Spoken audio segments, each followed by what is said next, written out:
આજે આપણે વાત કરવા જઈ રહ્યા છીએ કે શરીરમાં હોમોસિસ્ટિનનું પ્રમાણ જે છે તે દિવસે ને દિવસે ઘટતું જાય છે, જેની સીધી અસર આપણા સ્વાસ્થ્ય ઉપર થાય છે.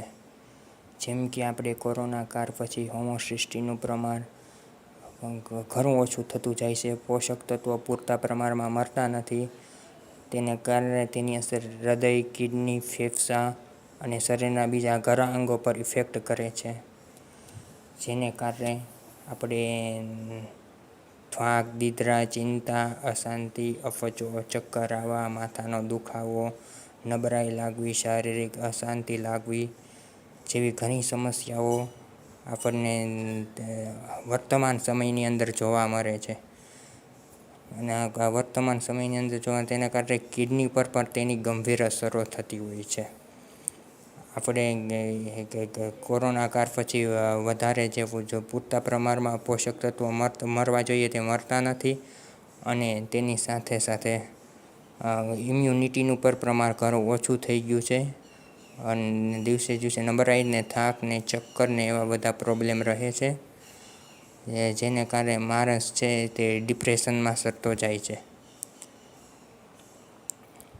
આ ઉપરાંત તેની ગંભીર અસર મગજ ઉપર થાય છે, જેને કારણે માનસિક સમસ્યા પર ઉદ્ભવે છે, જેમ કે સ્કિઝોફ્રેનિયા અને બીજા ઘણા એવા રોગોને અસર કરે છે, જેને કારણે મગજમાં રહેલા જ્ઞાનતંતુઓ પર તેની સીધી અસર થાય છે.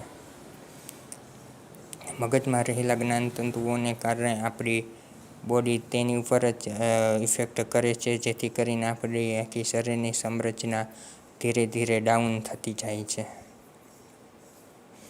અને આપણા મગજમાં આવેલી પિટ્યુટરી ગ્રંથિ અને મસ્તિષ્ક ગ્રંથિ બંને ઉપર તેની ખાસ અસર પ્રભાવ જોવા મળે છે, જે એક બારીક વાર જેટલી નાની હોય છે.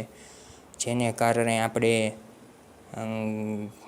માનસિક રીતે અસ્વસ્થ રહી છે, અને બીજા બધા ઘરમાં માનસિક રીતે અસ્વસ્થ રહેવાને કારણે શારીરિક બધી સમસ્યાઓ આપણે સહન કરવી પડે છે.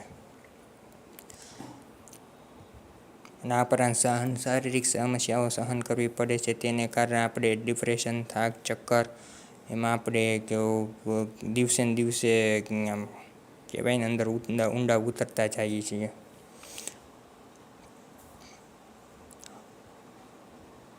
અને માણસ દિવસે ને દિવસે માનસિક રીતે અસ્વસ્થ થતો જાય છે. તેની કારણે વિટામિન બી, ફોલેટ ની અસર થાય છે. વિટામિન બી, ફોલેટને મેં ખાસ કરીને વિટામિન બી12ની અસર માંસાહારી માણસો કરતાં શાકાહારી માણસોમાં તેનું પ્રમાણ વધારે જોવા મળે છે.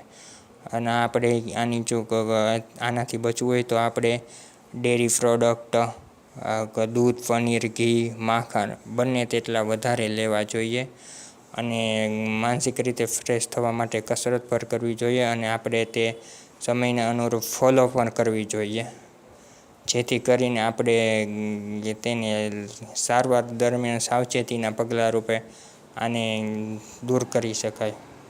બસ આટલું જ મિત્રો મારે તમને કહેવું છે.